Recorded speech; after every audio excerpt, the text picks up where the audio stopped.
नमस्कार दोस्तों, स्वागत है आप सभी का मेरे हिस्ट्री चैनल हिस्ट्री हब में। आज हम मौर्यकालीन प्रशासन में उनकी न्याय व्यवस्था, गुप्तचर व्यवस्था और सैन्य व्यवस्था को पढ़ेंगे। इससे पहले हमने मौर्यकालीन प्रशासन पे 2 लेक्चर लिए हैं, जिसमें हमने पहले में केंद्रीय प्रशासन पढ़ा था और दूसरे पार्ट में हमने उसका प्रांतीय प्रशासन, नगर प्रशासन और ग्राम प्रशासन देखा था। तो यदि आपने वो 2 लेक्चर मेरे ना देखे हों तो उसको जाके देख सकते हैं। और आज हम इनका देखते हैं कि इनकी न्याय व्यवस्था कैसी थी। तो सबसे पहले मैं आपको बताऊँ, जैसे मैंने कौटिल्य के सप्तांग सिद्धांत के बारे में आपको बताया था, जिसमें दंड जो है ये राज्य की छठी प्रकृति है। तो प्रकृति क्या है ये आपको पता होना चाहिए। और सप्तांग सिद्धांत में हर एक अंग को उसने प्रकृति बोला है कौटिल्य ने। तो दंड जो है ये छठी प्रकृति थी। ग्राम सभा का न्यायालय सबसे छोटा होता था। इसके ऊपर संग्रहण, द्रोणमुख और जनपद। अब अगर आपको ये टर्म समझ में ना आ रहे हो, संग्रहण क्या है, द्रोणमुख क्या है, तो आप पिछले वाले लेक्चर को देख सकते हैं, जिसमें मैंने समझाया था कि किस तरह से प्रशासनिक इकाइयाँ बनी हैं। 10 गाँव का जो समूह है उसको संग्रहण बोला गया है, द्रोणमुख बोला गया है। कुछ गाँव के जो समूह हैं उनको, तो इनके न्यायालय इनसे ऊपर होते थे। उसके बाद सम्राट जो है ये सर्वोच्च और अंतिम न्यायाधीश होता था। तो आखिरी जज कौन है, सुप्रीम अथॉरिटी कौन है, वो सम्राट है। राजा के और ग्राम संघ के न्यायालय को छोड़ के, मतलब यदि हम राजा का जो कोर्ट है, दरबार है, उसको छोड़ दें और जो ग्राम संघ है उसके न्यायालय को छोड़ दें, इसके बीच के जितने भी न्यायालय थे वो 2 प्रकार के होते थे। एक धर्मस्थनीय न्यायालय था और एक कंटक शोधन था। तो कंटक शोधन यानी फौजदारी न्यायालय है और धर्मस्थनीय यानी जो दीवानी न्यायालय है। और इन दोनों में 3 न्यायाधीश एक साथ बैठकर न्याय का कार्य किया करते थे। तो सबसे पहले देखते हैं धर्मस्थनीय न्यायालय क्या है। इसको हम आधुनिक अगर युग से इसकी तुलना करें तो ये दीवानी अदालत के बराबर दिखता है कुछ कुछ, जहाँ पे हमको सिविल केसेस, ये कुछ उस तरह का कोर्ट था जहाँ पे सिविल केसेस देखे जाते थे। यानी कि नागरिकों के बीच में अगर कुछ मुठभेड़ हो गई है, या कोई चोरी है, लूट मार का मुकदमा है, गाली गलौज है, या किसी की मानहानि के मामले हैं, मिल्कियत संबंधित कुछ विवाद हैं, या 2 व्यक्तियों में आपसी व्यवहार के मामले, या फिर कुछ उनके खेतों से लेके उनके आपस में मतभेद हैं, या मार्गों को क्षति पहुंचाने के मामले हैं, संपत्ति विवाद के मामले हैं, इस तरह के जो मामले थे वो इसी न्यायालय में पेश किए जाते थे। अब इसका जो प्रमुख न्यायाधीश था उसको धर्मास्थ या फिर व्यावहारिक बोला जाता था। अब ये व्यावहारिक जो है ये एक अधिकारी भी है, जिसकी हमने बात की थी अपने पिछले लेक्चर में भी। और इनमें नागरिकों और राज्य के मध्य होने वाले विवादों पर निपटारा नहीं किया जाता था। तो ये बहुत ही थोड़ा सा समझने वाली बात है कि धर्मस्थनीय जो न्यायालय हैं उसमें नागरिकों और राज्य के बीच में अगर कुछ विवाद हो गया तो उसका निपटारा यहाँ नहीं होता था। इसका निपटारा दूसरे न्यायालय में होता था, जिसका नाम है कंटक शोधन न्यायालय। इनमें उन विषयों पर न्याय होता था जिनमें हिंसा न हुई हो। मतलब किसी के अगर मर्डर हो गया तो उसका न्याय यहाँ पे इस वाले न्यायालय में नहीं होता था। कंटक शोधन जो न्यायालय है उसको हम आधुनिक, अगर हम एडमिनिस्ट्रेशन से इसकी तुलना करें तो फौजदारी अदालत बोल सकते हैं इसको, जहाँ पे क्रिमिनल केसेस देखे जाते थे। इसका प्रमुख प्रदेष्टा कहलाता था। अब ये प्रदेष्टा मैं आपको पिछले लेक्चर में भी समझा चुका हूँ बहुत अच्छे से। हमने दोनों लेक्चर में इसकी बात की है, प्रदेष्टा कितना इंपॉर्टेंट है। और ये एक ऐसा अधिकारी है जो न्यायालय का न्यायाधीश भी है और ये एक क्षेत्र का प्रमुख भी है, मंडल का ये प्रमुख भी है। तो अगर हम देखें, अगर हम इनके पूरे साम्राज्य को बांटें तो ये सबसे पहले साम्राज्य को अपने 5 प्रांतों में बांटते हैं। उसके बाद हर एक प्रांत में कुछ कुछ मंडल बने हैं। तो ये मंडल का प्रमुख भी है प्रदेष्टा, और ये न्यायालय का न्यायाधीश भी है। और इसमें राज्य और नागरिकों के मध्य होने वाले विवादों का निपटारा किया जाता था। यानी कि अगर किसी नागरिक का राज्य के प्रति, यानी कि सम्राट के प्रति या सम्राट की सेना से कुछ ऐसा उनका मतभेद होता है, या कोई ऐसी कर को लेके उनकी कुछ ऐसे वाद विवाद हो जाते हैं, तो उसका निपटारा यहाँ पे होता था। इसके साथ ही साथ यहाँ पे हिंसक विषयों पर भी सुनवाई की जाती थी। विदेशियों के मामले की सुनवाई के लिए विशेष प्रकार की अदालतें थीं। दंड विधान बहुत कठोर था, ये बहुत ज़्यादा इंपॉर्टेंट है। इसको अब नोट डाउन करें क्योंकि ये कई बार पूछ लिया जाता है। जैसे गुप्त वंश में दंड विधान कैसा था, मौर्य वंश में कैसा था। तो दंड विधान काफ़ी कठोर था। सामान्य से अपराध के लिए भी अधिक जुर्माना दिया जाता था और मृत्युदंड का प्रावधान भी था वहाँ पे। चोरी, डकैती और लूटपाट से संबंधित जो मामले थे उनको साहस कहा जाता था। और इस तरह से इन्होंने जुर्माने लगाए हुए थे कि पूर्व साहस दंड के लिए 48 से 96 तक पर्ण दिए जाते थे। मध्यम साहस दंड यानी कि कुछ अगर मीडियम कैटेगरी की कोई चोरी हो गई है, डकैती हुई है, तो उसके लिए 200 से लेकर 500 पर्ण तक का जुर्माना है। और उत्तम साहस दंड के लिए 500 से 1000 पर्ण तक का जुर्माना है। अब हम इसी से अनुमान लगा सकते हैं कि कितना ज़्यादा जुर्माना होता था। ये 1000 पर्ण जो है ये सैलरी थी 1 साल की, सैलरी ऑफ 1 ईयर एक अध्यक्ष की। जो हमने अध्यक्ष पढ़े थे 26 अध्यक्ष, तो वो कितने उच्च तरह का जो एक व्यक्ति है जो इतना कमा रहा है उसका पूरी साल भर की जो कमाई है वो जुर्माने में जा रही है, तो कितना ज़्यादा जुर्माना है, इससे यहीं से अंदाज़ा लगाया जा सकता है। दंड जो है ये वर्ण के आधार पर भी प्रभावित था। जैसे अगर किसी क्षत्रिय ने किसी ब्राह्मण स्त्री के साथ कोई अपराध किया तो उसको कड़ा सज़ा तो मिलती थी, लेकिन अगर वही अपराध उसी ब्राह्मण स्त्री के साथ किसी वैश्य ने किया तो उसकी पूरी की पूरी संपत्ति जब्त कर ली जाती थी। और अगर वही अपराध किसी शूद्र ने उस ब्राह्मण स्त्री के साथ किया तो उसको जिंदा जला दिया जाता था। तो जो दंड था ये थोड़ा सा वर्ण के आधार पे था। लेकिन जब हम देखते हैं अशोक के चतुर्थ स्तंभ लेख और जब हम उसका द्वितीय पृथक कलिंग लेख देखते हैं तो हमको तत्कालीन न्याय की व्यवस्था का जो बोध होता है वो थोड़ा सा इससे डिफरेंट मिलता है। आपको याद होगा अगर जब हमने बात की थी अशोक के स्तंभ लेख जब हमने पढ़े थे तो उसमें मैंने बताया था आपको कि जो अशोक का चतुर्थ स्तंभ लेख है उसमें वो न्याय समता की बात करता है, यानी कि वो वर्ण के आधार पर अपनाई गई जो भिन्नताएं हैं उनको निरस्त करने की बात करता है। तो यहाँ से थोड़ा सा इनका जो न्याय है ये वर्ण के आधार पे शायद अशोक के पहले रहा होगा और अशोक के समय में शासनकाल में उसके बाद जो है ये न्याय समता की बात करता है, यानी कि वर्ण के आधार पे जो न्याय है उसको निरस्त करता है। तो यहाँ से हमको उनकी न्याय व्यवस्था का बोध होता है चतुर्थ और द्वितीय पृथक कलिंग अभिलेख में। तो ये एक महत्वपूर्ण तथ्य है, कई बार पूछा जाता है कौन से अशोक के किस स्तंभ लेख में हमको उसके न्याय व्यवस्था के बारे में जानकारी मिलती है। मेगास्थनीज के विवरण से पता चलता है कि दंड कठोरता के कारण अपराध बहुत कम था। एक बार जब वह चंद्रगुप्त के सैन्य शिविर में गया तो उसे पता चला कि संपूर्ण सेना में चोरी की गई वस्तुओं का मूल्य 200 द्रैकम से भी कम है। तो इससे पता चलता है कि जो इनका जो न्याय व्यवस्था इतनी कठोर थी, दंड व्यवस्था इतनी कठोर थी, उसकी वजह से अपराध बहुत ही कम हुआ करते थे। और हालांकि जो कौटिल्य है उसने अपने अर्थशास्त्र में एक अधिकारी का नाम वर्णित किया है युक्त नाम का, जो कि धन का अपहरण करते थे। और उसने हालांकि ये भी लिखा है जिस प्रकार जल में विचरण करती हुई मछलियों को जल पीते हुए कोई नहीं देख सकता, उसी प्रकार आर्थिक पद पर नियुक्त युक्तों को धन का अपहरण करने पर कोई नहीं जान सकता। तो थोड़ा सा करप्शन भी हम देख रहे हैं यहाँ पे थोड़ा सा है, लेकिन क्योंकि दंड विधान इतना कठोर है तो बहुत ज़्यादा यहाँ पे चोरी और लूटमार हमको नहीं देखने को मिलती। और यहाँ तक का लिखा गया है कि जो व्यक्ति होते थे वो अपने घरों को खुला छोड़ के चले जाया करते थे और लिखित समझौते भी नहीं किया करते थे। और कौटिल्य ने तो पशु चोरी करने वालों को भी मृत्युदंड का प्रावधान किया है। ब्राह्मण विद्रोहियों को जल में डुबाकर मृत्युदंड दिया जाता था। अशोक ने भी मृत्युदंड की व्यवस्था को समाप्त नहीं किया था। अब क्योंकि हम पढ़ते हैं अशोक की बहुत ज़्यादा धम्म नीति और बहुत ही शांति प्रिय हो गया, ये हो गया वो हो गया, लेकिन शांति प्रिय हो जाने का मतलब ये नहीं था कि उसने सेना रखनी छोड़ दी या उसने मृत्युदंड समाप्त कर दिए। तो ये बहुत ज़्यादा महत्वपूर्ण है ये लाइन पूरी। अशोक ने मृत्युदंड को समाप्त नहीं किया बल्कि 3 दिन के अवकाश की व्यवस्था की ताकि उसके संबंधी उसके जीवन दान के लिए प्रार्थना कर सकें और दान व्रत द्वारा परलोक की तैयारी कर सकें। कौटिल्य द्वारा न्याय और कानून के 4 स्रोत बताए गए हैं। पहला है धर्म। धर्म यानी कि जो सभी के लिए नियम बने हुए हैं, नियम कानून बने हुए हैं। लॉ फॉर एवरीवन हम बोल सकते हैं, लॉ फॉर एवरीवन। और इसके बाद है व्यवहार। व्यवहार समकालीन विधि विधाएं, या जिसको हम बोल सकते हैं कि ऐसे निर्णय जो पहले कभी लिए गए, निर्णय जो पहले लिए गए उसी के आधार पे नया निर्णय लेना। चरित्र रीति रिवाज यानी कि जो ट्रेडिशन चल रहे आ रहे हैं उनके ऊपर उनको आधार बनाते हुए नया देना। और राजशासन, चौथा है राजशासन। राजशासन वो है जो राजाज्ञाएं हैं, जिसको किसने बनाया है? सम्राट ने। Law made by king. तो ये जितने भी 4 स्रोत बताए हैं इसमें से जो चौथा है जो राजाज्ञा है, इसको अर्थशास्त्र में कौटिल्य ने सबसे ऊपर रखा है, सर्वोच्च रखा है, सर्वश्रेष्ठ माना है। अब इनकी गुप्तचर व्यवस्था को देखते हैं थोड़ा सा। गुप्तचर व्यवस्था के माध्यम से तथ्य संकलन का कार्य यानी कि जो इन्फॉर्मेशन जो गैदरिंग का कार्य जो शुरू हुआ वो सर्वप्रथम मौर्य काल में ही शुरू होता है।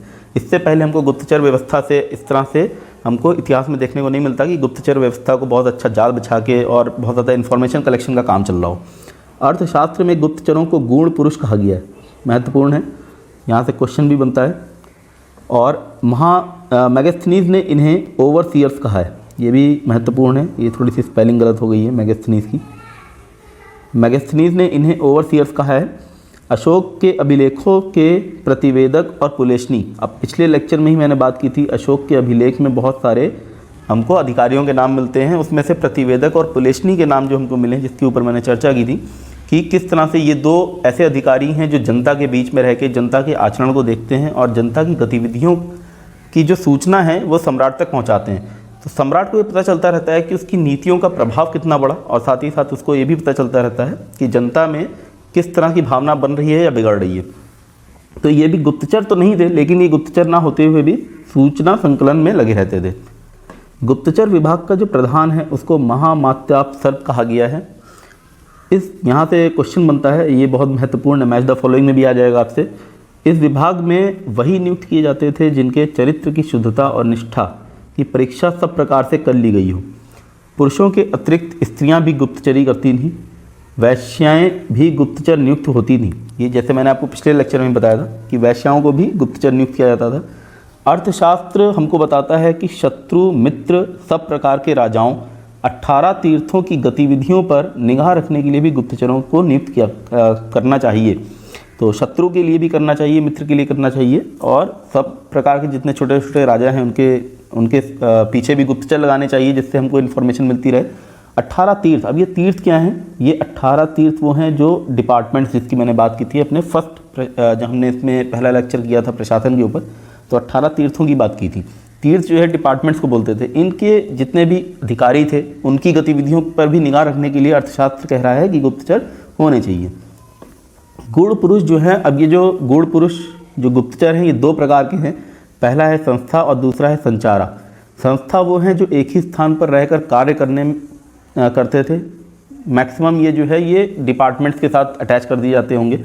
और संचारा जो है भ्रमणशील गुप्तचर हैं, जो कि हो सकता है जनता के बीच में भी जाएं या फिर शत्रु के देशों में भी ये घुस के वहाँ पे भी गुप्तचरी कर सकते हैं, और अपने जो मित्र देश हैं वहाँ पे भी ये सूचना भेज सकते हैं। तो इस तरह के दो हमको मिलते हैं, संस्था और संचारा। अब संस्था में भी 5 प्रकार के गुप्तचरों का उल्लेख मिलता है, जिन्हें पंच संस्था कहा गया है। सबसे पहला है काप्टिक, विद्यार्थी के भेष में रहकर दूसरे का रहस्य जानने वाला।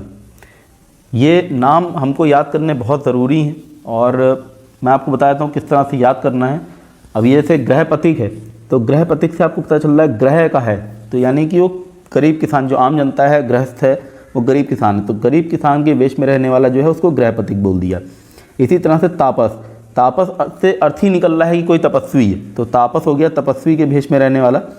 फिर वैदेहक, वैदेहक व्यापारी, व्यापारी गरीब व्यापारी के वेश में रहने वाला। उदय स्थित सन्यासी वेशधारी गुप्तचर है। बस हमको ये काप्टिक याद रखना है। काप्टिक बहुत ज़्यादा पूछा जाता है, विद्यार्थी के भेष में रहने वाला। बाकी आपको नाम से समझ में आ जाएंगे, जैसे तापस से आप समझ जाएंगे तपस्वी है, लेकिन काप्टिक याद रखना बहुत ज़रूरी है। संचारा जो गुप्तचर थे जो भ्रमण करते थे, उनके भी कई प्रकार बताए गए हैं। पहला है सत्री। सत्री जो है वो उस तरह के गुप्तचर हैं जिनको बाल्यावस्था में, जो अनाथ बालक हैं उनको बाल्यावस्था में ही गुप्तचरी के लिए प्रशिक्षित कर दिया गया और ये सत्री बने।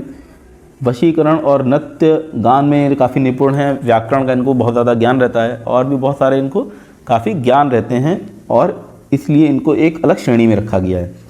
तीक्ष्ण, धन के लिए प्राणों की परवाह किए बिना, ये काफ़ी बहादुर होते थे और इसलिए इनको तीक्ष्ण बोला गया है। सरद जो है ये क्रूर और प्रकृति से काफ़ी आलसी है, इनको अलग श्रेणी में रखा गया है। परिव्राजिका जो है वो हैं भिक्षुणी, सन्यासी, और इसी में जो वैश्याएं हैं इसी श्रेणी में आती हैं परिव्राजिका। तो ये याद रखना है, परिव्राजिका जो है। इसके अतिरिक्त कुछ गुप्तचर विदेशों में भी नियुक्त होते थे, जिन्हें हम उभय वेतन कहते हैं। ये महत्वपूर्ण है, विदेशों में नियुक्त करने वाले गुप्तचर को उभय वेतन कहा गया है। राजदूत विभाग, अब यहाँ पे थोड़ा सा मैं गुप्तचर विभाग पढ़ रहे हैं, तो हम क्योंकि हमने यहाँ पे बात की है फॉरेन के साथ किस तरह से उनके रिलेशन है, तो राजदूत विभाग की बात कर लेते हैं। अर्थशास्त्र में हमको 3 प्रकार के राजदूतों का उल्लेख मिलता है। पहला है निसृष्टार्थ। निसृष्टार्थ जो है ये उस तरह का राजदूत है जिसको बहुत ज़्यादा हक दिया हुआ है, बहुत ज़्यादा अधिकार मिले हुए हैं। ये अपने राजा के बिहाफ पे, अपने राजा के बिहाफ पे ये दूसरे देशों के साथ संधि भी कर सकता है, ट्रीटी साइन कर सकता है एक तरह से, और इसको बहुत ज़्यादा अधिकार हैं, इसलिए ये इसको बोला गया है निसृष्टार्थ। दूसरा है परिमितार्थ, इसके अधिकार सीमित थे और उद्देश्यों से संबंधित थे। तीसरा है शासनहर, शासनहर जो है ये केवल राजाज्ञा लेके जाता था, मतलब यहाँ से अगर कोई सूचना कहीं लेके जानी है, कोई आज्ञा यहाँ से दी गई है या वहाँ से कोई राजाज्ञा मिली है तो वो एक दूसरे को आदान प्रदान करते थे। ये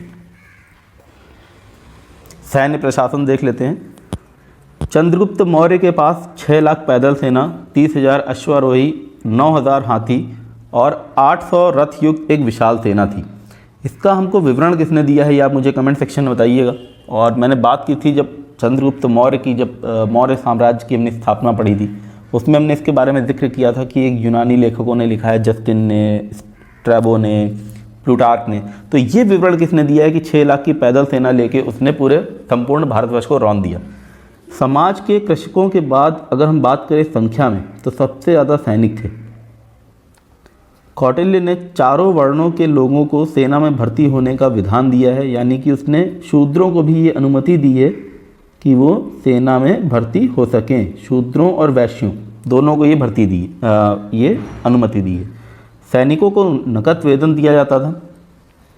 कौटिल्य ने सेना के 4 अंग बताए हैं जिसको हम बोलते हैं चतुरंगी सेना। चतुरंगी सेना 4 अंग वो क्या क्या हैं? पैदल सेना, अश्व, हस्ती सेना और रथ सेना। और उसने 6 प्रकार के पैदल सैनिकों का भी वर्णन किया है। सबसे पहला है मौल बल। मौल बल यानी कि स्थायी सेना, जो राजा की परमानेंट जो सेना है, यानी जिसको हम बोल सकते हैं पैतृक सेना भी बोल सकते हैं, स्टैंडिंग आर्मी बोलते हैं। तो स्थायी सेना मौल बल हो गई। भृतक सेना, भृतक बल जो है ये किराए के सैनिक हैं जिनको जब युद्ध में अगर आवश्यकता पड़ती है तो किराए पे ले लिया गया। श्रेणी बल, श्रेणियों की सेना। मित्र बल, मित्र राज्य की सेना। अमित्र बल, अमित्र राज्य की सेना। अब ये अमित्र राज्य की सेना क्या है? अमित्र अगर कोई होगा तो अपनी सेना क्यों देगा? जाहिर सी बात है, उनको युद्ध में बंदी बना लिया गया। ये वो सैनिक हैं। इसके अलावा अटवी बल, जंगली जातियों की सेना। मैगस्थनीज के अनुसार सैन्य प्रशासन 6 समितियों द्वारा संचालित होता था और प्रत्येक में 5 सदस्य होते थे। अब इसका ये जो कुछ विवरण है, ये जब हमने पिछली बार नगर प्रशासन पढ़ा था तो उसमें भी इसने कुछ इसी तरह से बात की थी कि नगर प्रशासन में 6 समितियां हैं, सब में 5-5 सदस्य हैं। तो इसका ये विवरण जो है कुछ कुछ नगर प्रशासन से मिलता जुलता है। और इसने जो 6 समितियां बताई हैं, अब जैसे मैंने इसमें 4 तो अंग बता दिया आपको, पैदल, अश्व, हस्ती और रथ। इसके अलावा इसने एक ये जो 6 समितियां बताई, 4 समितियां तो इसमें हो गई, और एक समिति इसने बताई जल सेना के लिए, और एक समिति इसने बताई है जो युद्ध सामग्रियों की व्यवस्था कर सके, प्रबंध कर सके। तो इस तरह से इसने 6 समितियों का उल्लेख किया है। अब क्योंकि इसने पहली जो प्रथम समिति है उसमें जल सेना से संबंधित इसने उल्लेख किया है, जिससे हमको ये पता चलता है कि मौर्यों के पास एक शक्तिशाली नौसेना थी, तो इसके प्रमाण मिलते हैं। लेकिन ये अभी भी चर्चा का विषय है कि क्या उनके पास सही में शक्तिशाली जल सेना थी जिसको युद्ध में इस्तेमाल करते थे या नहीं करते थे, या केवल वो व्यवसायी उसका प्रयोग करते थे। लेकिन अर्थशास्त्र में जो एक अध्यक्ष का नाम मिलता है हमको, नवाध्यक्ष, इसके ऊपर मैंने आपको पिछले लेक्चर में ही बताया था, जो हमने 18 तीर्थों की बात की थी और 26 अध्यक्षों की बात की थी। तो ये जो पदाधिकारी है ये जहाज रानी विभाग का एक अधिकारी था। और कौटिल्य के अर्थशास्त्र में भी ये वर्णन मिलता है कि जो जहाज का जो निर्माण है, जो उद्योग है, उसमें राज्य का एकाधिकार था। यही इसी तरह का विवरण कुछ स्ट्रैबो भी देता है। लेकिन अभी भी ये चर्चा का विषय है, ये अभी भी डिबेटेबल है कि उनकी जो नेवी थी वो ऑफेंसिव पर्पस के लिए यूज़ करते थे, मतलब युद्धों के लिए यूज़ करते थे, या केवल वो अपने कॉमर्शियल पर्पस के लिए उसको यूज़ करते थे। सैन्य छावनियों को गुल्म कहा गया है और सैनिकों के वेतन को गुल्मदेय कहा गया है। तो ये भी महत्वपूर्ण फैक्ट है कि सैन्य छावनियों को गुल्म, और यहाँ से प्रश्न भी बनता है इन दोनों से। इस स्लाइड से हालांकि काफ़ी प्रश्न बन के आ सकते हैं। अब कई बार आप कंफ्यूज हो जाओगे कि 6 समितियों के जो उल्लेख मैगस्थनीज ने किया है वो क्या केवल नगर प्रशासन के लिए किया है, लेकिन उसने ये जो उल्लेख किया है ये नगर प्रशासन के साथ साथ सैन्य प्रशासन के लिए भी उसने 6 समितियाँ बताई हैं। तो नगर प्रशासन में उसने जो 6 समिति बताई थी जिसके ऊपर हमने चर्चा की थी अपने पिछले लेक्चर में, उसको आप देख सकते हैं, वो बहुत इंपॉर्टेंट है। तो यहाँ पे मैं अपना आज का लेक्चर ख़त्म कर रहा हूँ। हमारा जो नेक्स्ट लेक्चर होगा वो मौर्यकालीन अर्थव्यवस्था के ऊपर होगा, जिसमें हम उनके उद्योग धंधे, उनके किस तरह से उनके ट्रेड, कॉमर्स क्या क्या थे, व्यापारिक मार्ग क्या थे, उनके ऊपर हम चर्चा करेंगे।